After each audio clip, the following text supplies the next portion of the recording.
Great job by the Trojans. Picture frames and taking names. Coach Polonna's next roster is near completion. Learn which players will headline WKU basketball next. And on the diamond, WKU baseball is earning national recognition. Learn how Austin Haller is taking the Tops to the next level here on the Extra Point. Pass is called one-handed grab. Are you kidding me, Dalvin? Dug him with space inside the 10. Looks to break the tackle, and he breaks the end zone. Dominate on 3 with me, But we'll keep it on the ground with Wales. Not only will he get the first down, he'll get the touchdown and the championship. Use it for Rogers for 3 for the win. Western Kentucky does it great. The grass is red in Kentucky. Holy moly! The Hilltoppers are champions of Conference USA. Hello and welcome to the Extra Point on this wonderful Friday. I'm Tyler Fernandez. And I'm Logan Blanford. Our top story of the day takes us to Diddle Arena. Earlier this week, WKU basketball announced the signing of North Texas forward Grant Newell. Coach Polonna says Grant is an experienced, versatile player who played a huge role on an elite North Texas team.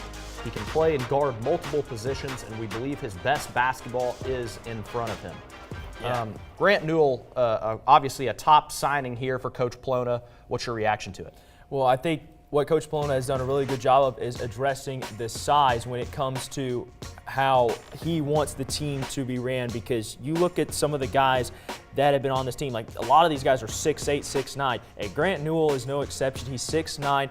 He averages a little over 6 points per game, a little over 3 rebounds a game, but I think he's very efficient when it comes to shooting the basketball. And you saw that poster right there over former Hilltopper Brandon Newman.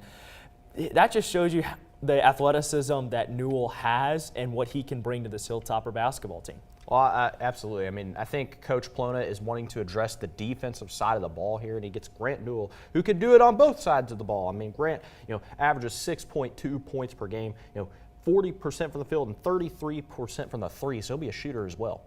Yeah, and when you talk about another guard, Ryan Myers, he is also a huge addition for this team. Yeah, he is huge to this addition, and Coach Polonna had very high praise for him. He's saying that he can play both guard spots and is a great on-ball defender, and he does have that toughness to him and his senior leadership too as well that will help this new group of Hilltoppers. So that's definitely a lot of high praise for a guy that is 6'1", who's the smallest player in the portal that WKU has gotten. And looking at the stats, too, from Western Illinois, 13 points per game, very efficient shooting the ball. I mean, he's going to be a really good guard for this Hilltopper basketball team. Oh, absolutely. I mean, Myers, obviously a big pickup. You want him to be kind of a gritty guy that can come, maybe he won't start, but Ryan Myers is going to be a really good part of this team. He gives you some experience as well. Let's now go to the Lady Toppers, who went overseas to add a new addition to this Lady Topper basketball team, and that is Elif Nazdal, who will now be an incoming freshman. She is 6'3", and she averages a little over 6.5 points per game, 7 rebounds a game, but defense is the name of the game for her, averaging a little over a block per game. So the thing is with Coach Collins and this Lady Topper basketball team is they do a good job of getting international talent. I mean, a good example here, obviously, Zofia Telegdi as well in the transfer portal. Way back in the day, go Mirel Abdelgawad as well. So Coach Collins can recruit anywhere. Well, absolutely. I mean, these European players that Greg Collins bring in, they have a load of experience because they've already been playing professional basketball in Europe as teenagers. I mean, Elif Nazdal was playing professional basketball in Turkey. She had her team promoted from the second division this season up to the top league. So lots of experience with all this international talent coming in. Yeah, it's going to be exciting because obviously with this Lady Topper team, I talked about one of the issues that this team had was not having enough size, because when they played teams like MTSU, they lost most of the time because they did not have the size to compete.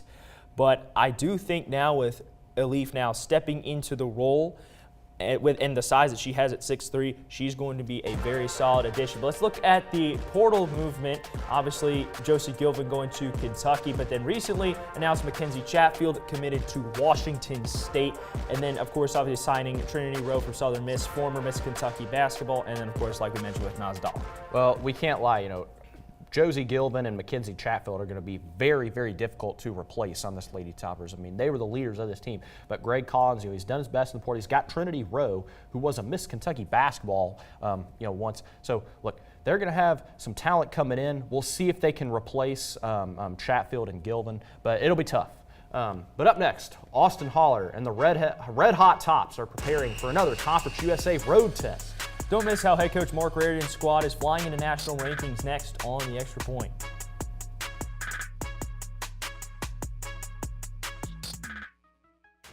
When I was in foster care, I never knew when I would have to move. So I always had my suitcase ready to go. Then one day I was adopted. My new parents opened their hearts and home to me. My parents cook my favorite breakfast for me every morning. My parents take me on trips I never thought I would go on. They gave me a home and an even better reason to use that suitcase. My parents aren't perfect, but they're perfect for me.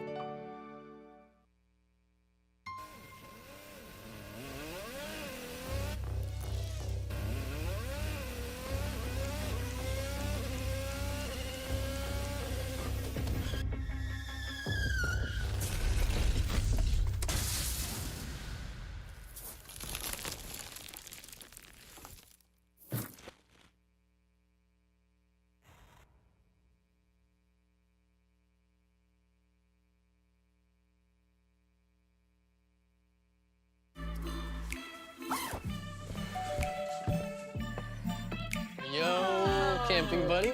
Okay, you guys ready? Dude, I thought you were driving. I thought you were driving. Oh, I never said I was driving. I definitely can't drive. Okay. If you're high, just don't drive. It's illegal everywhere. If you feel different, you drive different. Hi, I'm Smokey Bear, and I made an assistant to help you prevent wildfires. Dude, I've got this. I've been camping since I was 5 years old. But I am a camping influencer. You know what? I'll bet you $5. Okay. Assistant Smokey, what is the best way to put out a campfire? To put out a campfire, drown with water, stir, drown again. Then make sure the fire is out cold by feeling with the back of your hand. Wait, really? I'll take the $5.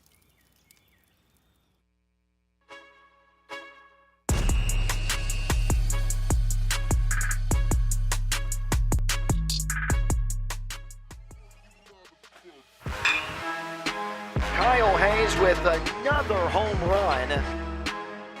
The right fielder all the way back to the wall. And clearing the bases with the double is Austin Holler. Last time these two teams faced off on this field a couple of years ago, they get their revenge. Extra Point, it's time to talk some Hilltopper baseball with the series win against MTSU in the 100 Miles of Hate rivalry in Logan. Excellent win by this Hilltopper baseball team, getting redemption after getting swept the last time WKU hosted MTSU at home. Yep, but it's a second straight series win against them because they went on the road and beat them last year and they beat them at home this year. So a great series win. They won 2 of the games, 9-5, 9-1. They did have the 10-3 loss in game 2, but with the way their season's going, you can have a loss like that in a rivalry series. It's not that big of a deal. But Drew Whalen was incredible. I mean, in the third game, he pitched 9 strikeouts, only 1 run allowed. Whalen is incredible on the mound. He's been part of this greater, WKU pitching attack that has been formidable in the conference. Yeah, he had a huge game 3, and when the team needed him to come through in that rubber match, he was able to come through for the Hilltoppers, pitched 7 innings, struck out 9, only gave up 5 hits on the day. I mean, that's solid pitching, and as soon as WKU got back to who they were in game 3, they were just then able just to control the rest of the way because the pitching, we'll be honest, was not that great against Middle Tennessee, but when it's a rivalry game like this, a lot's on the line. And then Whalen was able to kind of redeem the pitching, if you will, in that third game. But if we look at the greater series here, I mean, MTSU is a team that WKU has historically had some trouble with. Other than it being a rivalry series, they always bring WKU a lot.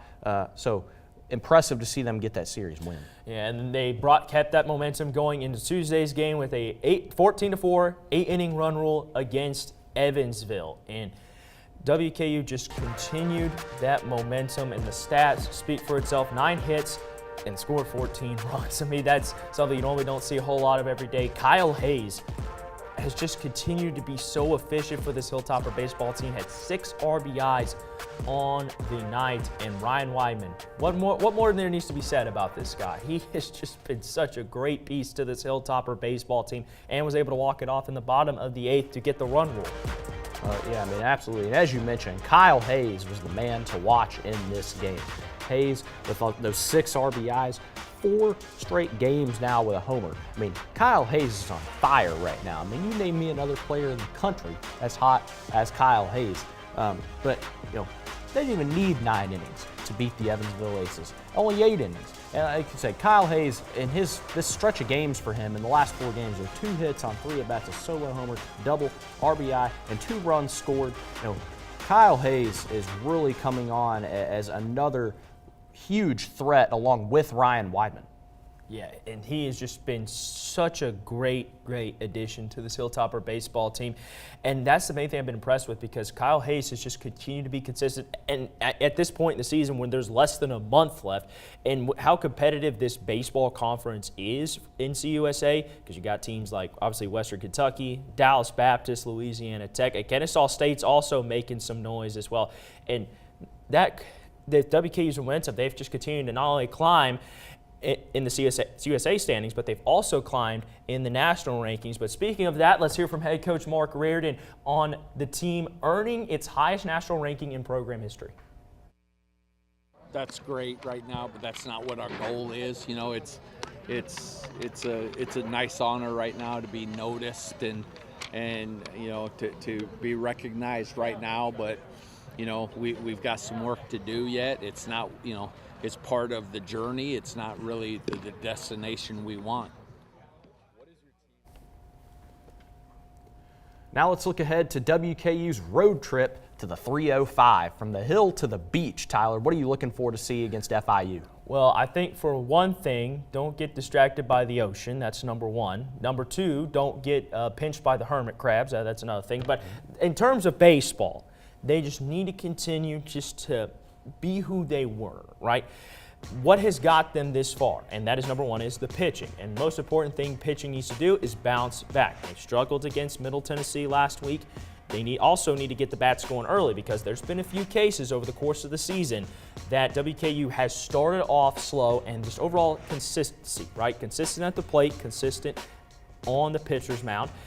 And then Austin College continues to be efficient. And obviously, this is an FIU team, and obviously when you look at the record on paper, WKU is better than, but with the way this conference is, anything can happen, and WKU just cannot go into the series against FIU just thinking it's going to be a walk in the park. Absolutely. Not at FIU, it isn't. Nope, and a player to watch for FIU is Austin Deering. He's who the Tops are going to have to deal with, because he's got a .342 batting average, 38 hits, 24 RBIs. So look, he is going to be a serious threat for these Hilltoppers to deal with. And like you said, I think it's important to not overlook the Panthers, because FIU is a conference foe that can give the Tops trouble in any sport. So, you know, if they don't go down here in the right headspace, you know, it's a long road trip down to Miami. They have to be on their top game if they're going to beat FIU in this series. Yeah, and especially in the way the standings are separated out, it's like 1 or 2 games could change the entire position, change the entire outlook of the season. So it's going to be important for the Hilltoppers to be efficient in Miami. But speaking of efficient, let's go ahead and take a look at the up next for WKU softball. Macy Masters in the top swept New Mexico State. Can they continue that success in South Beach? We have that and more next on the Extra Point.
Multiple studies have shown that marijuana can slow both driver reaction and response time, which can be really dangerous. He's here. He's here. Wait. What? I can't drive. Why? My. Oh.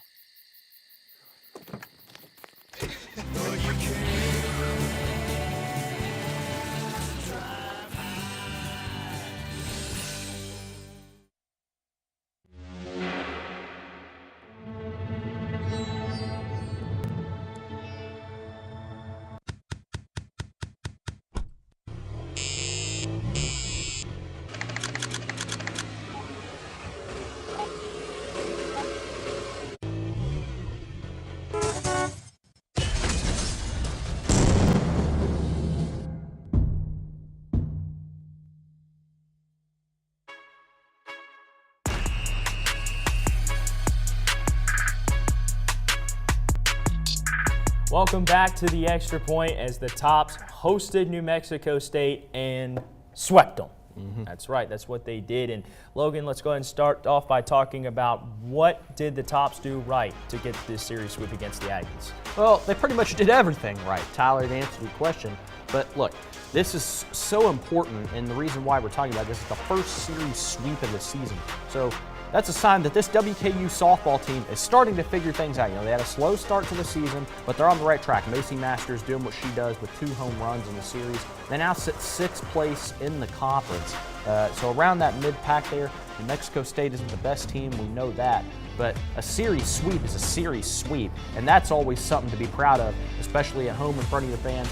New Mexico State, you know, They gave the Tops some challenges at some points, but they were able to deal with those, and that's a sign to me that this team is getting better and better throughout the season. Yeah, I think it's important to play their best softball at the right time, and WKU over the course of that series against New Mexico State did, because only the top 6 get to go to the CUSA softball tournament, which is hosted right here in Bowling Green, Kentucky at the WKU softball complex. So I think that WKU just needs to continue to pile on these wins so that they can have the tournament right in front of their fans. But I think an impact player to highlight is Macy Masters. I mean, it was an absolute masterclass from what she did at the plate.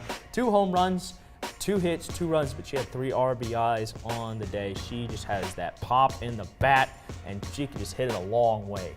Well, Macy Masters is a huge part of this softball squad, and like you said, they don't want to be sitting at home when their tournament is being played out here on their own field. So they want to be there, they have to be there and be playing at their own tournament. But if we transition to the other game they went and played, they took a trip, up north to Louisville, and they beat the Cardinals. I mean, look, this is signs that this team is starting to figure things out. You go up and get a road win against Louisville. That's not easy to do. A 2-0 win, but you had 8 hits, and Erica Hogue completed a shutout. So, I mean, look, they're starting to get things going with the bats and on the mound, which they're going to need for the rest of the season, like we said, if they are going to be at their own tournament. Yeah, and getting a win over an in-state opponent like Louisville is huge. And number one, it starts with the pitching, right? You've already mentioned Erica Hogue, but it was more than just her throwing a complete game shutout.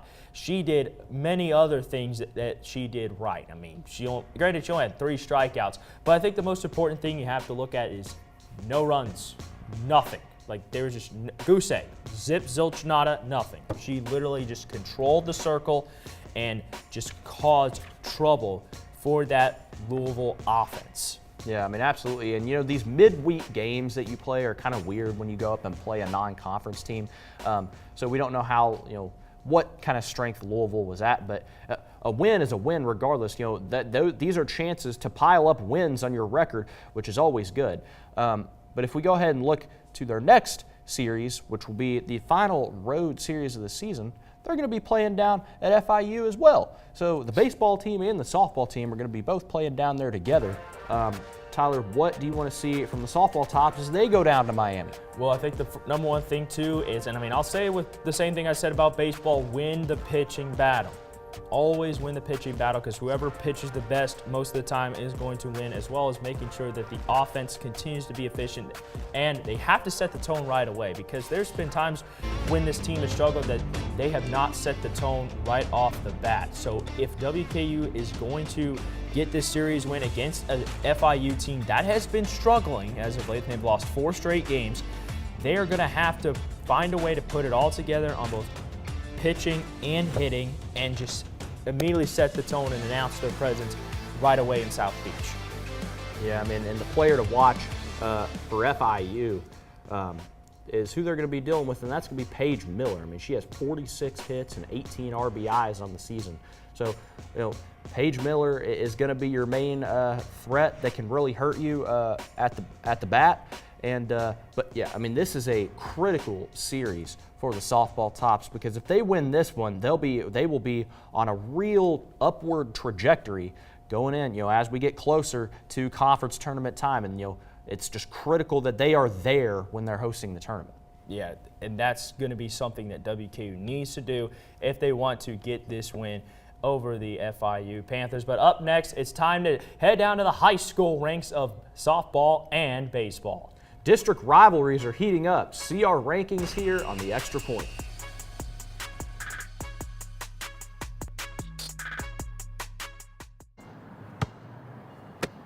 Bring it.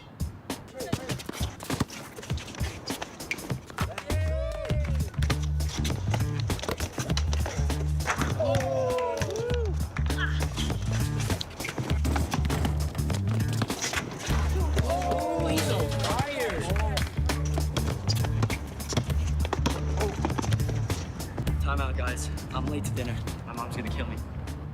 Catch you guys later. Mom wants us home. Okay. Bye, guys. You guys need a ride? Sure. Yeah. All right. How about some one-on-one? I gotta go eat, man. Sorry, I'll see you later.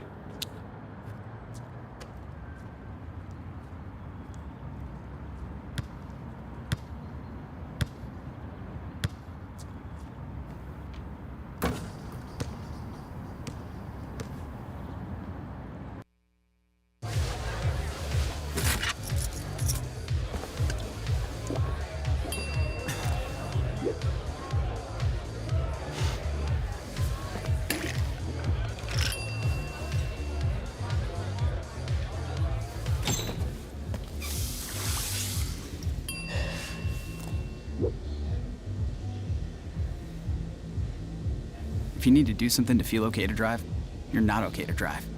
Don't drive buzzed.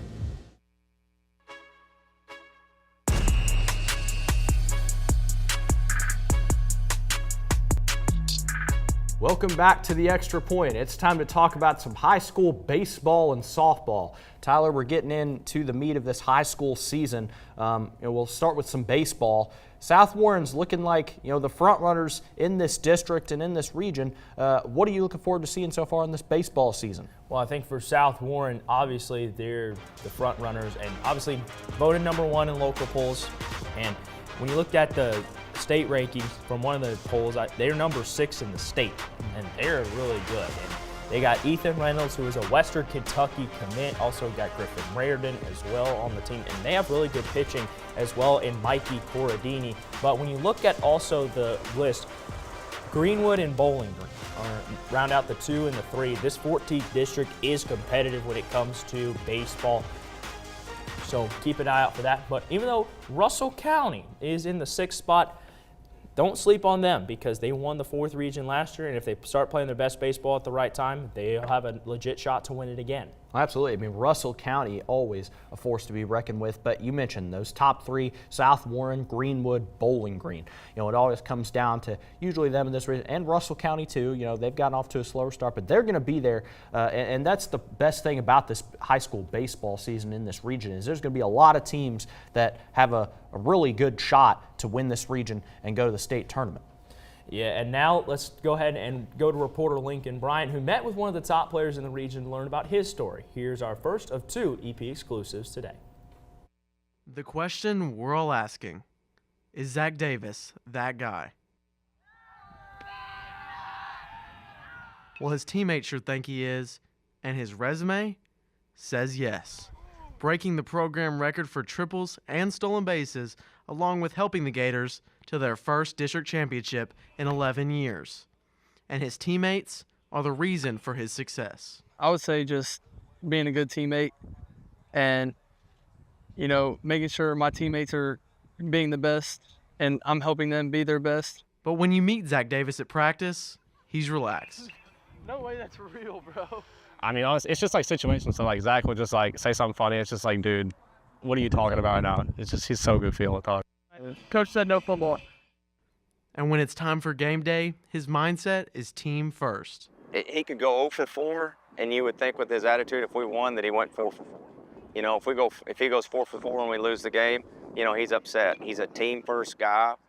But with all the weight of being a D1 commit on his shoulders, it's about the way he carries himself. With the talent that he has, he can be the most bragging person, but he's just not. He never wants to talk about himself. I mean, we always talk to him like he's going straight to the league, but I mean, he keeps his head down. He works hard.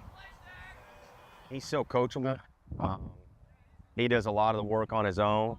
He doesn't just clock in and clock out when he's with us. It's a grind that he does on his own, where he works, day in and day out on his craft himself. But there are hopes that his success is not the only thing that is linked to what he leaves behind. It's that I made the team better, and I made the environment better. I wasn't a bad teammate or anything like that. He's been a staple at shortstop for us. It seems like he makes every single play. He makes those around him better. And at the end of this year, there is one goal in mind. We want to go to state. We think there's very few teams that can beat us in the state, and we want to go as far as we can. Now Zach is swinging to the next level at Louisville. Just the coaching staff. The head coach was a shortstop when he played, so it just worked out perfect. And the Gators are hitting it off this season, trying to repeat as district champions. At Corey Hart Ballpark, Lincoln Bryant, the extra point.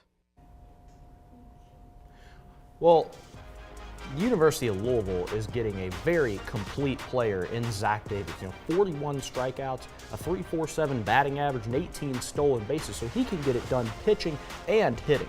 Yeah, I mean, you want to talk about a complete baseball player, that's Zach Davis.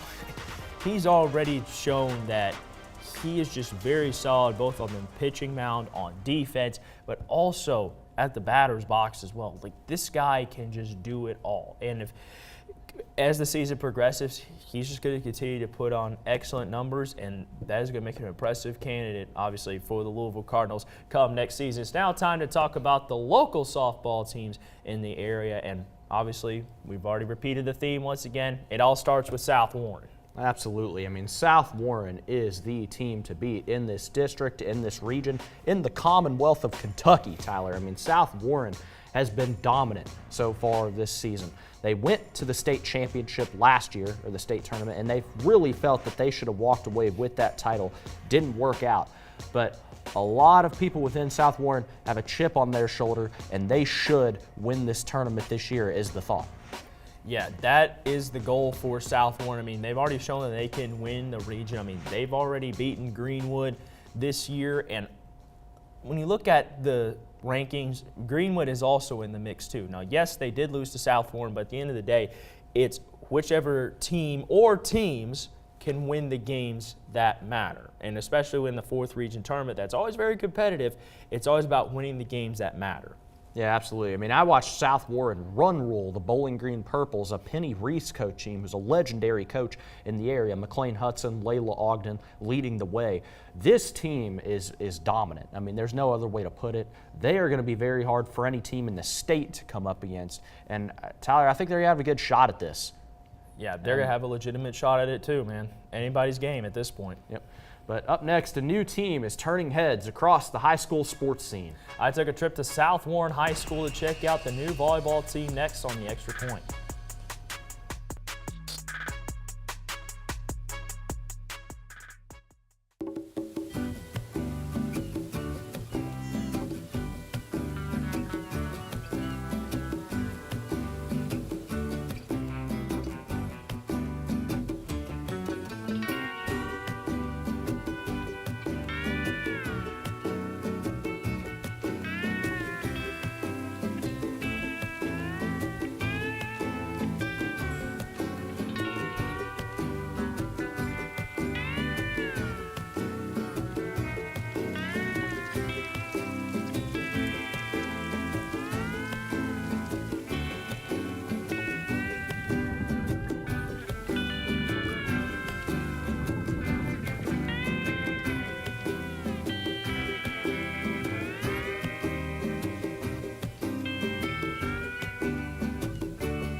I don't know why you're so sad. You've got a roof over your head. You gotta stop with that depression stuff.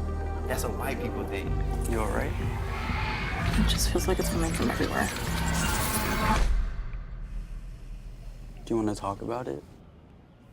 You can talk to me if you're feeling sad. Whenever you need to talk, I'm here, okay?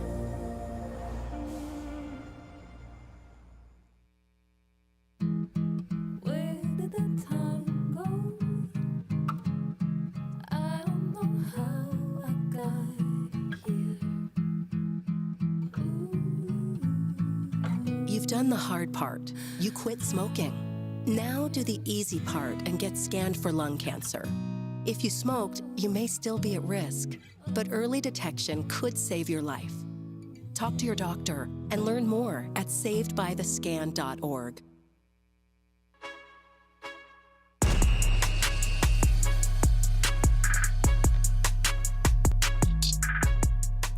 Welcome back to the Extra Point. This is the South Warren boys volleyball team. It is a new sanctioned sport in Kentucky, but this team's culture is something special. Take a look. Even though South Warren is the youngest high school in the district, That's a bounce. that doesn't mean they aren't afraid to bounce into a new sport. The Spartans are one of many new programs to start a boys volleyball team in Kentucky. Ever since then, I've wanted to play with the men's team, but it's never been around this area. But now that it's here, I'm glad I got to join it. Some of the players are new to the game, but head coach Erica Wanger isn't. Better! She also coaches the girls team during the fall season. It's truly been an awesome adventure. I would not trade this for anything, and I would not trade this team for anything. They have made it. It's them that makes it, not me. They're the ones that make me want to come to practice every day, and just their energy and their want to be here is what makes me love it even more. She also makes sure that in practices that the guys are efficient, as well as them channeling their inner Ballerina boy. sure. Not only do they stay light on their feet, but they find a way to show creativity when it comes to celebrating an ace. They went home and they researched some ace cheers, and they came up with this from the soccer. It's, what's his name?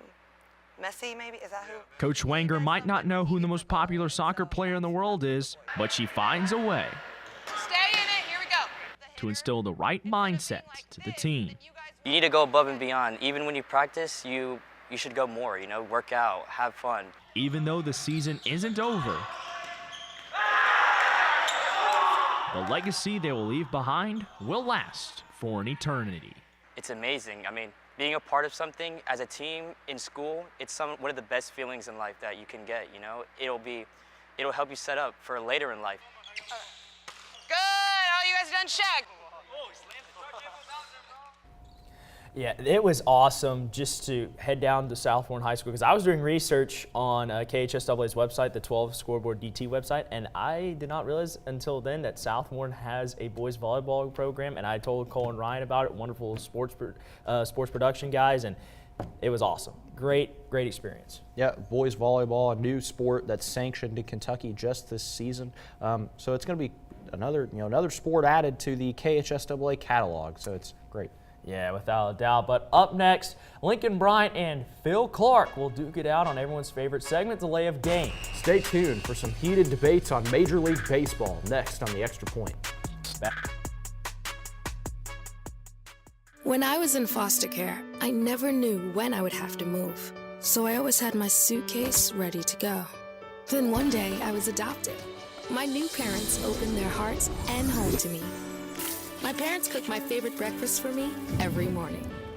My parents take me on trips I never thought I would go on. They gave me a home and an even better reason to use that suitcase. My parents aren't perfect, but they're perfect for me.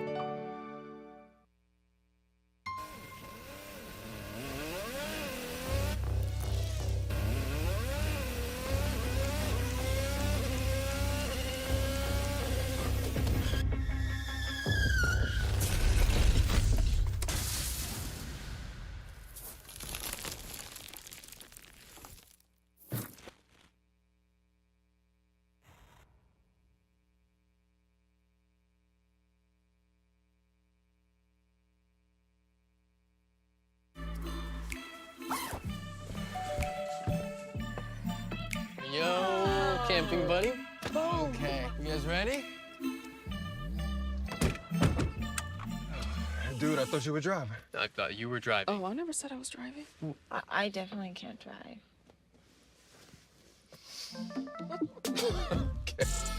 If you're high, just don't drive. It's illegal everywhere.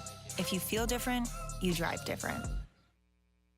Hi, I'm Smokey Bear, and I made an assistant to help you prevent wildfires. Dude, I've got this. I've been camping since I was 5 years old. But I am a camping influencer. You know what? I'll bet you $5. Okay. Assistant Smokey, what is the best way to put out a campfire? To put out a campfire, drown with water, stir, drown again. Then make sure the fire is out cold by feeling with the back of your hand. Wait, really? I'll take the $5.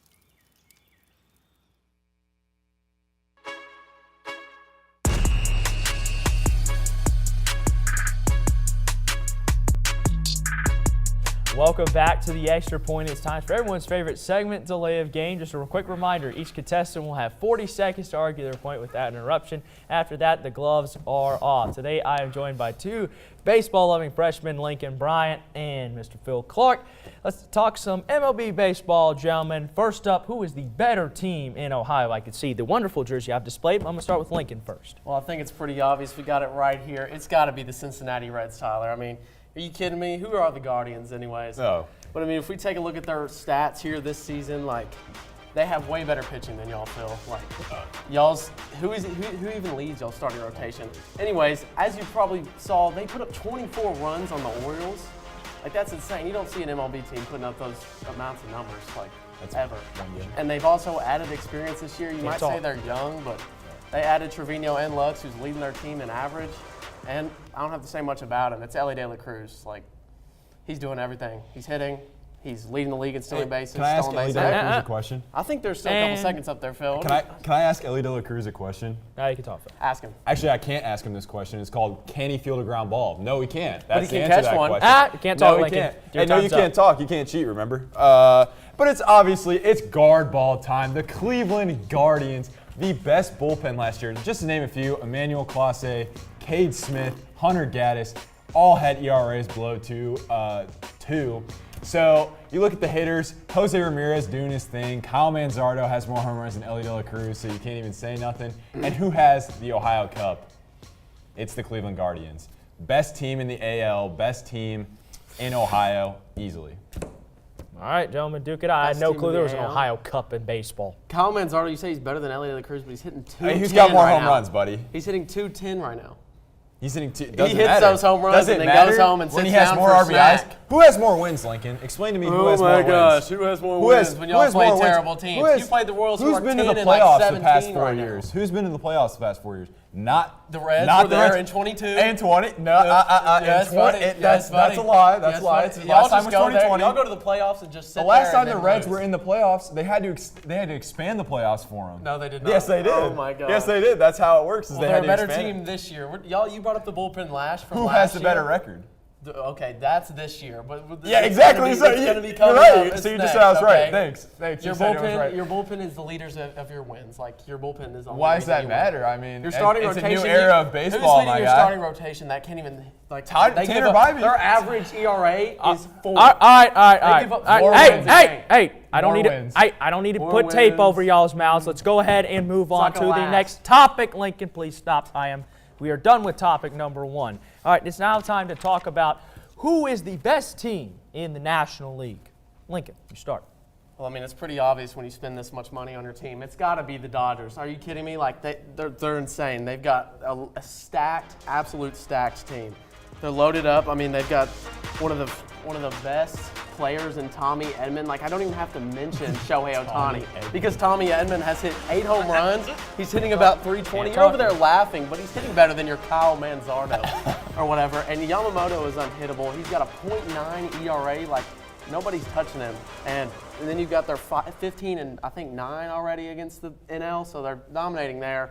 And they've got Shohei Ohtani, and I didn't even put it on the list. And he's going to destroy whoever you think is best. All right. Phil? Also, I got to say is the New York Mets, it's not about the money, Spider-Man. It's about the Mets, baby. Let's go, Mets. Obviously, it's the Mets have the best record in the NL. That's just simply how it is. They landed the big dog Juan Soto. And guess what? He's not doing very well right now, but they still have the best record. They don't even have double-digit losses right now. Pete Alonso, they didn't pay him all that much, and he's staying for 3 years. He has a .341 batting average with 6 home runs. And you have Francisco Lindor, the best shortstop in the league, better than Ellie De La Cruz or whatever this guy was saying in the last segment. Best defense, and he can hit. So it's obviously the New York Mets. All right. Well, Jones, there's one thing that Francisco's done. He's been in the league for what, 10 years? Yeah, so and he's still the best shortstop I'd hope he'd be better than Ellie De La Cruz. And he's still the best shortstop. No, he's not. And you're talking about Juan Soto. Let's go to the Dodgers. Let's go to the Dodgers. What's Juan Soto hitting The Dodgers aren't even winning their division, folks. Oh my gosh, It's they're tied with the Padres. They aren't even winning their division. They're tied with the Padres because they've played 20 games, Phil. It's but not much last to look segment at it doesn't right matter. now. They play 20 games. The record doesn't Luis matter. Ariz is hurt. They're going to start going downhill, and then the Dodgers are just going to take away That's that not how division. it's going to work, buddy. Yes, it is. You want to talk about money? What are the New York Mets going to do when spent the Juan most money Soto in the continues NL. this absolute If it's terror? all about the money, Lincoln, it's the New York Mets spent $700 million on who? Juan Soto. That's hitting 200 right now. And they're still the best team in the National League. Yeah, with who They don't else? even have double-digit losses. But why are they so when spending he starts Why are heating they up, spending $800 million on a guy who can't even hit the ball? That's they're still the best team. You're denying the fact that they're the best team in the They're NL. the best team right now, but they're not. Oh, they're thank not gonna, you. They're not Thank you, going to Lincoln continue Bryant. this. Hey, All right. I'm going to have to stop y'all right there. Hey. They have the best record right now, but they're Stop not the y'all best right team. there, right here, right now. He admitted it. All right. It's okay. Right now, not Let's now.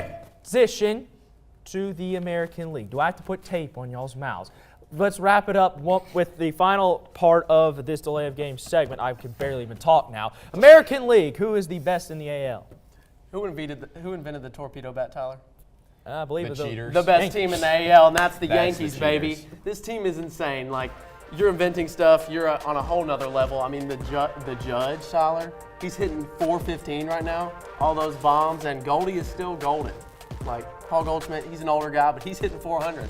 Way better than any guy on the Guardians. Why are we hitting on the Guardians? Hey, that was 2 seconds ago. I know. Like I said, they invented the torpedo bat, and they've added that experience that they need. And Cody Bellinger, Max Fried, and what's his name, Devin Williams. He's an absolute dog in the bullpen. Hey, I just want to say, have you seen Devin Williams without a beard? Exactly. It's not a good thing.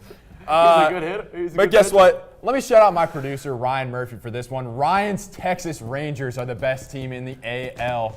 They're 2023 World Series champions. They know how to win. And you look at this roster, man. You got Marcus Semien, Corey Seager, Adolis Garcia. Old. He hit 25 bombs last year. What did Ellie De La Cruz do? Strike out all the time? That's what I thought.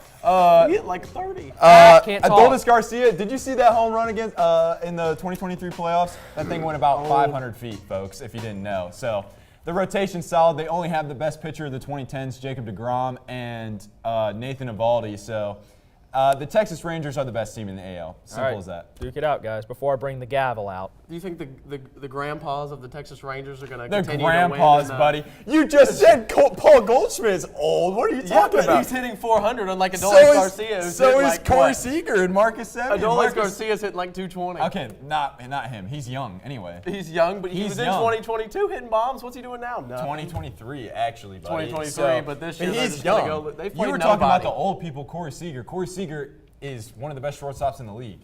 Yeah, but Probably he's gonna stop breathing soon. He's not breathing. What are you talking about? He's so old. He's like 30, I think. Okay, he's the only reason that the Texas Rangers can ever win a game is because Marcus Semien.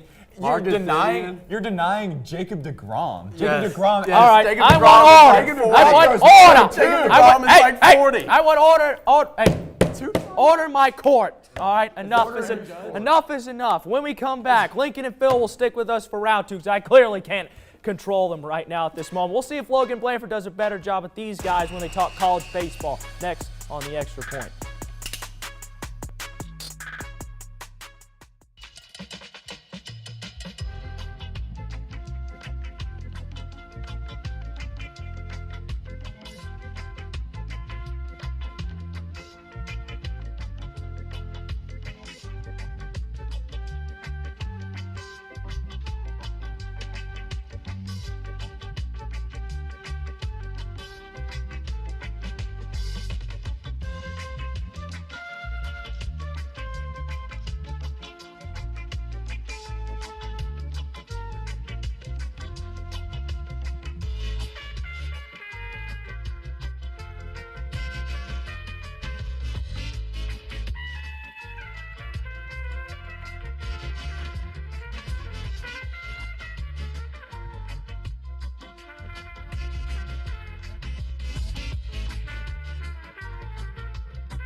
Multiple studies have shown that marijuana can slow both driver reaction and response time, which can be really dangerous.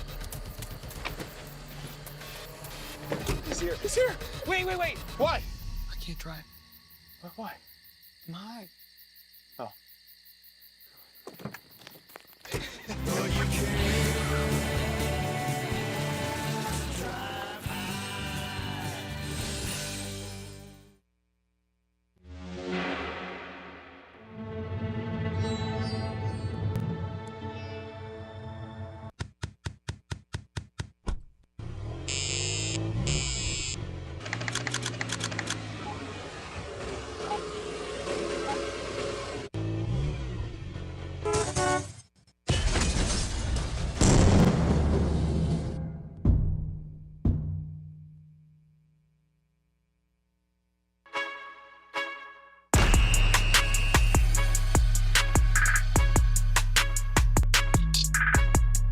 Welcome back to the Extra Point. Phil and Lincoln are back to yell some more, but this time it's about college baseball. So first, who is the most underrated team in the country, Phil? Who else but the WKU Hilltoppers, T-O-P-S, stops. Caleb Weiniger, T-P-O-S, yep, he knows. Well, we already been talking about it throughout this show. Jack Bennett and Drew Whalen are straight dogs, ladies and gentlemen, the two-headed monster. When you go into a series and you see those two, you just know you're going to lose the series. That's how it is. And Kyle Hayes homered in 4 straight games, folks. He is a straight dog. Ryan Wyman, what else can I say about him? Batting .417? Are you kidding me? He should be in the Hall of Fame with those type of numbers. And Mark Reardon has reshaped this program, folks. This is a now staple baseball program in the country. All right, well, Lincoln. I saw in your stats you said they're getting attention because they're getting attention, but have you heard Finally. anything about the West Virginia Mountaineers? No, you have not. I haven't. But you should, because they are one of the most underrated teams. They're 34-5. That's one of the best records. You can go look in like one of the top 5 teams, and they have like 10 losses. Anyways, their highest ranking was 17th, and they did beat an 11th ranked, hard-fought Oklahoma State team that is really good this year. And their pitching is looking really well with a 3.6 ERA. This West Virginia team, like, they're up in the mountains and they're on top, but nobody's seeing them. What is that? What is that about? I don't even need the 5 seconds. No, You don't need it? You don't need it? Yeah, what is all that about? Hey, you Phil? see TOPS, this is where we go, Lincoln. You're betraying your college right here, Lincoln. You go here. They're not underrated, Yes, Phil. they are. They just They're not got underrated. ranked. They're not even ranked in some polls, No, Lincoln. when the They're not even Conference ranked. USA team gets ranked, nobody sees that coming. Nobody sees that coming. When and Dallas they get Baptist ranked, gets ranked, and it's then they like, see 'em. oh my goodness, this is the best team ever in Conference USA. But And when then when they see WKU the does, tops nobody make it- talks about it. That's why Well, they're everybody's underrated. talking about it because you're they're talking undefeated about a at Power home. 4 school, Lincoln. Yes. A Power 4 school that's Yeah, that's been underrated. seen. That's why I'm it's talking about a impressive. Group of 5 school here that's underrated. That's why it's impressive. Yeah, under the radar. You're talking about under the radar guys. That's a Group of 5 school. Power 4s get talked about all the freaking time. Power 4s get talked about all the time? Yes. No, okay, then Yes, that means they they're do. not underrated. Exactly. Thank you for proving They're my not point. under- yeah, they're just not proved your own underrated. point. You're You not just proved my underrated. point. You- The Power that- 4 the- schools the- are not underrated. Thank you, folks. Power 4 schools Thank are you not very much, underrated. folks. All right, that's about it. That's for a that. Power 4 school. No, you're done. Our next debate is who is the favorite to win the College World Series. Phil, who is it? I was thinking about it. I wanted to take WKU, but I can't take them apparently. So I took the Tennessee Volunteers. Look, they know how to win, folks. As simple as that. 7 batters above 300, Hall of Fame numbers if you're asking me. And then another two-headed monster in Liam Doyle and Marcus Phillips. They have like a 250 ERA, which is better than Lincoln's 573 ERA he had in high school, folks. So they will repeat. They will repeat. Number 6 ranked team in the country. They know how to win. It is simple as that. The manager knows Tennessee Volunteers are winning the national championship. Phil, didn't you like play first base or something and not hit I it had a all? 290 I don't know why we're ERA, taking folks. personal I like shots that. here.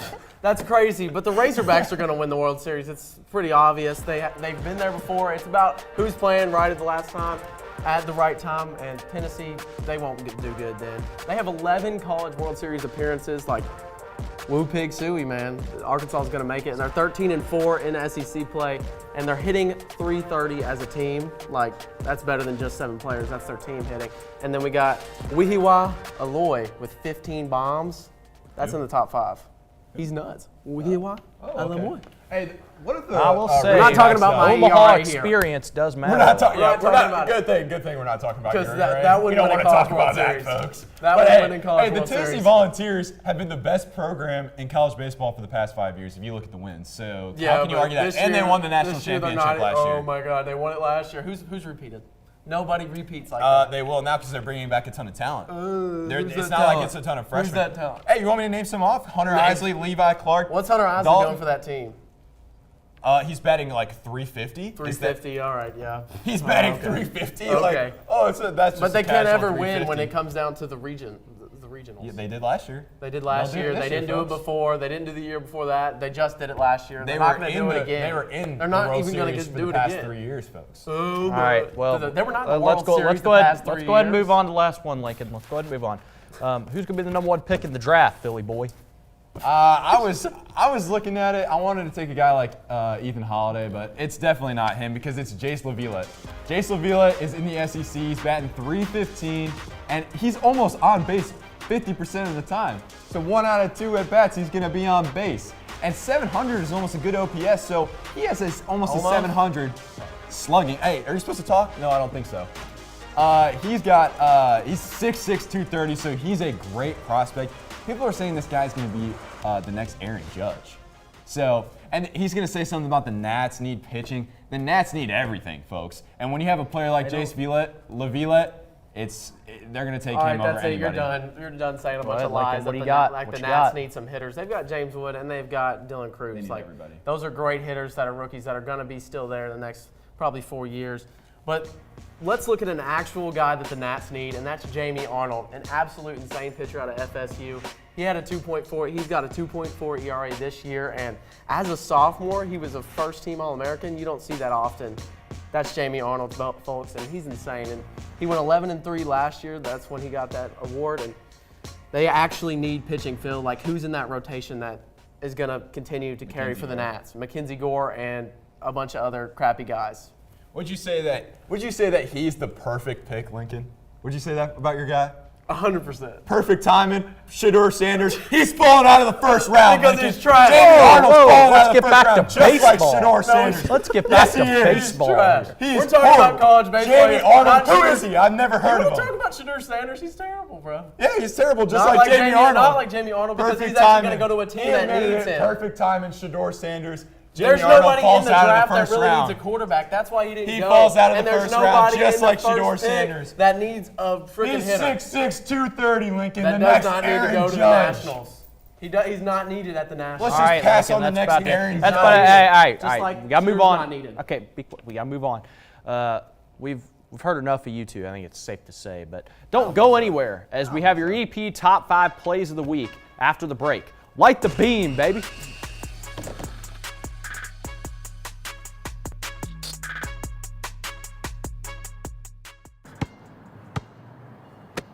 Bring it.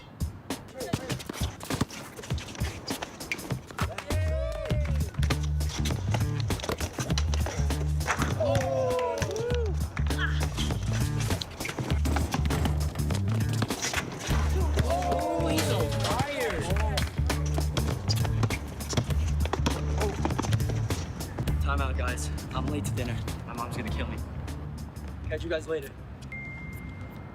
Mom wants us home. Okay. Bye, guys. You guys need a ride? Sure. Yeah. All right. How about some one-on-one? I gotta go eat, man. Sorry, I'll see you later.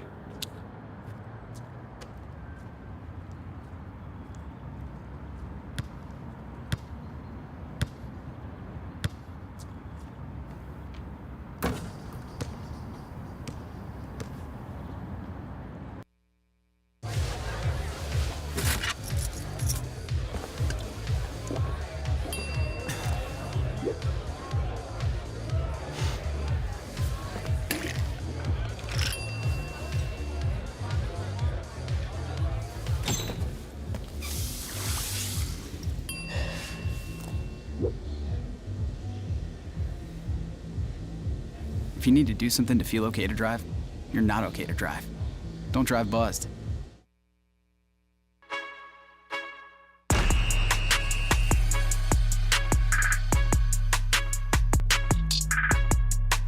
Now it's time to put the cherry on top of our coverage with the EP Top 5 Plays of the Week. Tyler, why don't you get us started? Well, let's do it. Let's go to number 5, the final Fieldhouse beam raising ceremony. A lot of power, a lot of machines.